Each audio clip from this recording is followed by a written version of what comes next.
Our story did not truly begin here, nor did it actually start here at this very moment, in this particular instance indeed.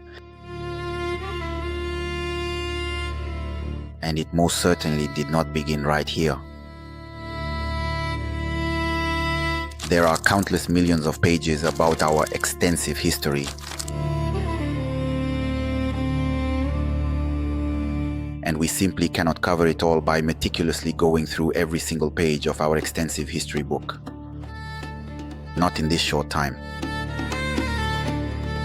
But today, we will start here.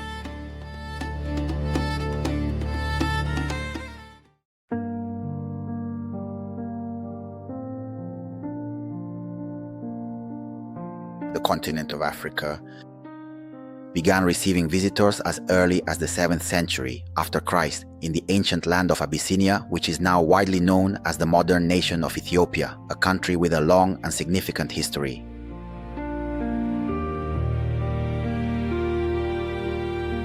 The 15th century, along the coast of East Africa, people from the nation of Portugal arrived with the intention and purpose of finding an easier route to reach India. In the significant year of 1488, the Portuguese, skillfully led by the renowned Bartolomeu Diaz, were actively engaged in the lucrative ivory trade, along with slaves.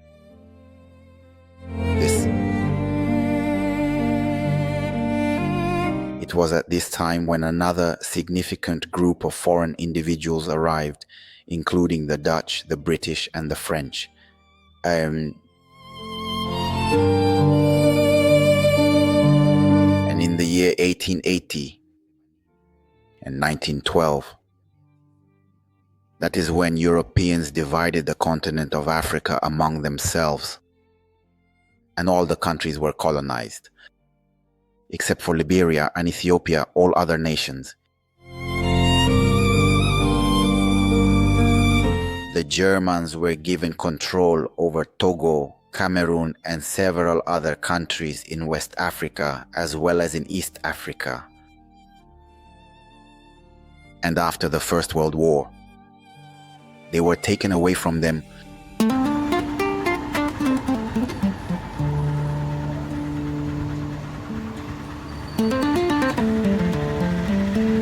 Breathe.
Clear signs of a significant German presence were evident in their African colonies, some of which can still be seen with the naked eye today and touched by hand, especially in the city of Dar es Salaam.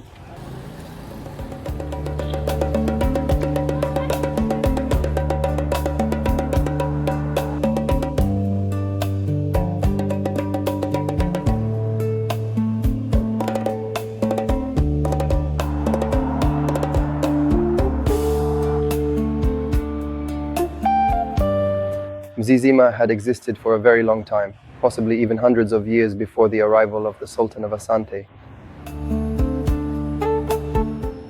In 1860, the Sultan of Zanzibar decided to move from Zanzibar and establish a new city outside of Zanzibar. And the chosen area for this significant development was Mzizima, a small, tranquil village that stretched extensively from the bustling fish market area all the way to the entire surrounding area of the region, extending all the way to areas close to the port buildings, all of this being part of the small village area of Masisi and Mzizima itself, which means health. So the village was known as the Healthy Village, which is the true meaning of the word Masisi. Therefore, the change of the name came after the Sultan of Zanzibar, at that time, Sultan Majid bin Said. He decided to leave Zanzibar and establish a new town outside of Zanzibar. And when they came, they chose this area of Mzizima. And gradually over time, you could get official permission to buy land and start building and constructing, to continue expanding the town and to fully realize that grand idea he had in mind of establishing a thriving city where they could truly flourish. So he was the one who gave this significant place its name for the very first time, declaring that this specific area should no longer be called Mzizima, and they subsequently started calling it Dar es Salaam. Dar es Salaam, Dar meaning heaven or port, and Salam meaning peace, so essentially port of peace or Bandaria Salama in short.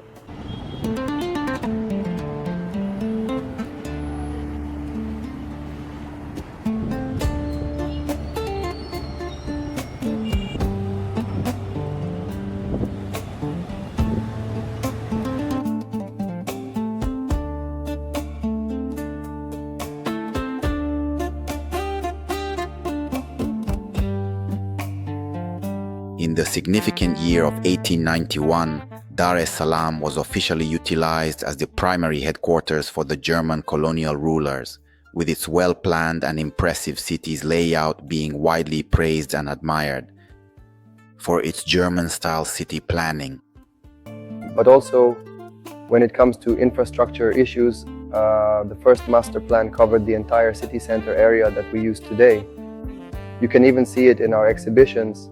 The master plan from 1892 is a master plan that was signed by a German named August Liu, or August Liao. He was one of the building designers, but also someone who had studied in the same field. His family had studied architecture and urban planning. So they established the first master plan for the Dar es Salaam city center here. That's why many of the streets we see today have existed since those early years. For example, Samora Avenue has been there for many, many years, even before the Germans arrived. But they tried to find a way to connect it with other important streets. At that time, all the streets had German names. Sokoin Drive was known as Kaiserstrasse, Samora Avenue was known as Umpendi, Acacia, or Unktad Linden, because you would see a street called Unter den Linden in Berlin. And they wanted it to have Unter der Akazi, or under the acacia tree in Dar es Salaam, and under the lime trees in the linden. There was also Back Street, which was called Wisman Street, and many other streets. So all the streets here in the Dar es Salaam city center had German names because of that master plan that was established. But there is the construction of infrastructure, for example, the railway from Dar es Salaam to Kigoma, which was built from 1907 to 1914, the expansion of the port, and many other infrastructures. You could spend a whole day or several hours just talking about the construction during that period.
this himself.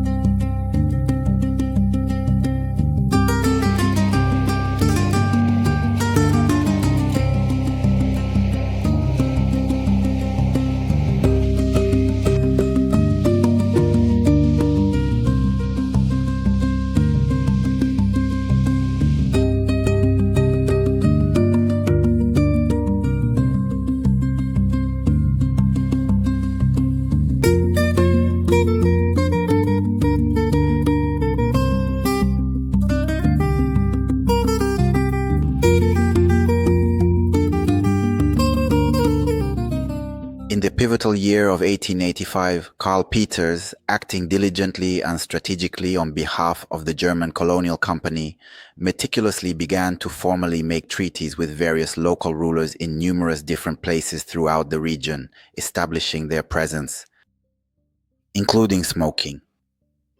A bird. Please don't be shy and don't be timid.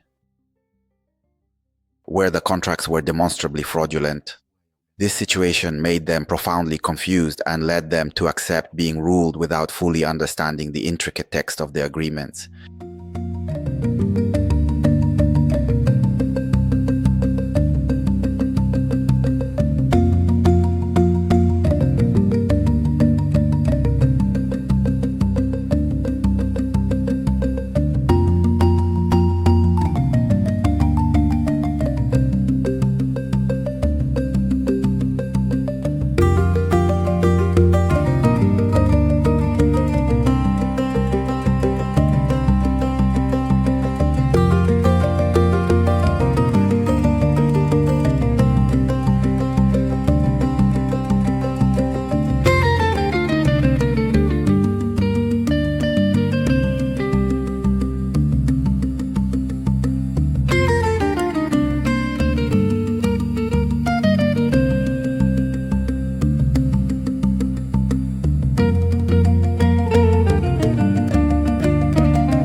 From 1905 to 1907, intense fighting occurred between the African populations living in the southern part of the East African colony, who were being ruled by the German colonial administration. The uprising broke out with the main reason being oppression and the oppressive authoritarian rule of the Germans, where the African people were forcibly compelled to grow cash crops and completely abandon their traditional food crops. And so the Tanganyikans, bravely led by Kinjekitile, started that significant uprising against the German colonial forces. The term Majimaji specifically refers to the deeply held belief among the African people that the bullets used by the Germans would miraculously melt and become harmless when fired at them, as long as they had used that special liquid. This liquid was intended to provide them with essential protection while they valiantly fought in that protracted and difficult war. Ultimately, it was a devastating battle that the African forces unfortunately lost because of various complex factors. And because of significant divisions among themselves and the lack of modern weapons at that particular time, compared to the weapons the Germans were effectively using, which were primarily guns. Indeed, they extensively used these guns. In order to defeat the Africans who were resisting their laws, but there are heroes who will always be remembered by name, and to this day they are still honored and their names are preserved in the Majimaji Museum located in Songea town and even in the National Museum located in Dar es Salaam Posta. Heroes like the esteemed Muputa Gama, the wise Bin Wizara, the courageous Pasi Magodi, the formidable Mbano Nom, the insightful Bin Fsi Ateragama, the resilient Mtepa Gama, and the venerable Bin Hawaii. He, along with other notable figures such as the respected Bin Mayuya, were pivotal in their contributions. And Chief Songea Umbano, whose very name even gave rise to the name Songea itself, there are also Bilwafu and some other truly notable heroes who, in short, are still profoundly honored to this very day because of their exceptional courage in bravely resisting the oppressive colonial rule. Compared to that challenging time, they had very little power, and indeed there were many divisions among them. There were so many distinct tribes, yet they consistently showed resistance to colonial rule. That, in essence, is what made the Majimaji movement so truly remarkable.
For me, I truly think that the challenge was absolutely great, and that's the powerful force. For example, the infrastructure that exists to this day and other things are things that are there. We can't deny that, but also there are indeed very significant issues that many of us have not thoroughly discussed, including, as we often say in Swahili, other important matters and pressing challenges. There are things that represented a great loss, not only for the nation as a whole, but also for individuals and society at large. So, for me personally, I truly feel that, yes, perhaps there are indeed a few minor things that still remain as tangible benefits for us, but when you meticulously compare them to the immense and profound losses we have unfortunately suffered, it's still something incredibly, remarkably small. It's like not even a mere 2% of the total hardship and suffering that our people collectively went through. The only other significant thing we can genuinely say we are currently benefiting from, quite apart from that particular aspect, is the few tourists who come maybe, and the little infrastructure that was established, which even at that time was not meant for us either. Don't think that all the buildings you see that are German were built for us. No. These were for themselves, for their own use. So we can't say that this is a benefit for us, because if they had continued to stay, it still wouldn't have been any benefit. But if you compare now with the things that our brothers went through, that's when you realize that we can't just look at it and say that this was a benefit, because you might call it a benefit if you don't take the time to look at the other side of the things that happened during that period. To put it briefly, the Germans were here from 1885 to 1914. During that time, there were more than 35 wars. Now, wars like the Majimaji, Bushiri, Mkwawa, and many others, we're talking about thousands and thousands, hundreds of thousands of people who died, and things like that are just one aspect that you might not have even started to look into more deeply to discover. So when it comes to the question of calling it a benefit, for me, apart from those few buildings and a bit of infrastructure like the railway and so on, you might say that those are indeed the benefits, but compared to what, truly speaking? After the First World War, Germany lost all its colonies, including Tanganyika. So all the structures they left behind were lost and only the buildings remained, which the British continued to use. The building is not just any building, it has a long history in the city of Dar es Salaam. It is one of the oldest buildings and it was constructed in 1866 during the time of Sultan Majid bin Said of Zanzibar. This is the only building from that era that has managed to stand up to the present day. Since that year, many other buildings have been demolished, but currently we have two buildings that were constructed during that period. This Old Boma building is one of those, and it was used as a guest house or a place to accommodate visitors. And after the Sultan passed away, the Germans used it for administrative purposes, and that's when it became well known and started being referred to as the German Boma. And after that, the British colonial authorities could also extensively use it as a detention facility, a place of confinement, until we eventually gained our independence. Following independence, it was subsequently utilized in various capacities and for diverse purposes, one of the most prominent of which was as an office space. It specifically served as the primary offices for TACAIDS, which stands for the Tanzania Commission for AIDS, but it also prominently housed the European Union Information Center and a multitude of other significant institutions that made use of this very building at different points in time. Currently, this building is used as a museum that holds the history of the city of Dar es Salaam, starting from the small village of Mzizima during the era of the Sultan of Zanzibar, the German period, the British period, the post-independence era, and up to present-day Dar es Salaam. Opposition has existed and continues to exist, and you can feel it. We will continue to exist. First, in 1978, a building that was a twin to the Old Boma stood right in front, where you now see cars parked, but it was demolished.